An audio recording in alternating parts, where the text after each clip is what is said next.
J'aimerais qu'on revienne sur ces images incroyables captées le 15 octobre lors de la manifestation nationale des pompiers organisée à Paris, où on a vu des affrontements entre soldats du feu et policiers qui ont fait usage de gaz lacrymogène, de canons à eau.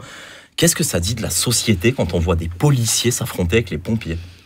Moi, je suis très triste déjà de voir ces images, et je pense comme beaucoup de Français, parce qu'on a un attachement indéfectible aux pompiers qui, chaque jour, sont là pour essayer de nous sortir de situations périlleuses et de sauver des vies. Le métier le plus apprécié des Français. Voilà, au péril de la leur, bien souvent. J'en profite d'ailleurs pour saluer ceux qui sont intervenus à Lubrizol, à Rouen, parce que les résultats viennent de tomber pour un certain nombre d'entre eux, et ils ne sont pas du tout bons. Leurs analyses sanguines sont très mauvaises. Donc, vous voyez, on a affaire vraiment à des gens qui risquent leur vie parfois pour sauver nos concitoyens. Et on voit en fait que la violence, la répression policière s'abat sur eux, comme finalement toutes les catégories de la société, et en particulier les Gilets jaunes qui ont connu ça depuis le 17 novembre 2018.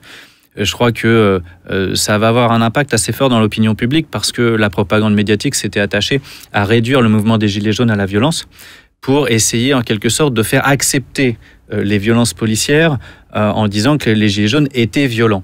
Bon, ce qui a pris pour une partie de l'opinion publique. Or là, personne ne croira que les pompiers étaient venus manifester pour essayer de s'affronter avec les policiers. Donc il y a des consignes qui ont été données pour les gazer, pour les tirer au canon à eau, au LBD. On a vu un pompier qui s'est fait tirer au LBD quasiment à bout portant sur la jambe. Tout ça révèle un profond malaise dans la société, et surtout en fait une fuite en avant du pouvoir exécutif qui ne sait pas répondre aux contestations qui s'expriment en fait un peu partout dans le peuple aujourd'hui. Il ne répond qu'exclusivement sur le terrain sécuritaire, et donc la colère va continuer à augmenter. Je pense que hier les pompiers étaient encore très calmes.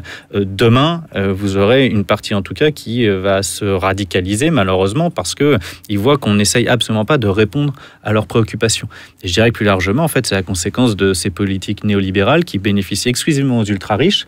Donc vous avez des impôts qui augmentent toujours pour la classe moyenne, et puis vous avez des services publics qui sont en train de s'effondrer. Donc c'est la police, la santé, l'éducation, la justice, les pompiers.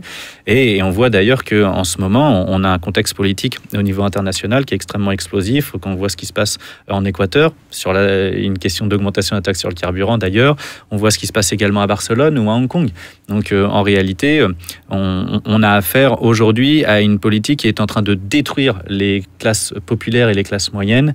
Et évidemment, c'est ce qui conduit à des révoltes populaires.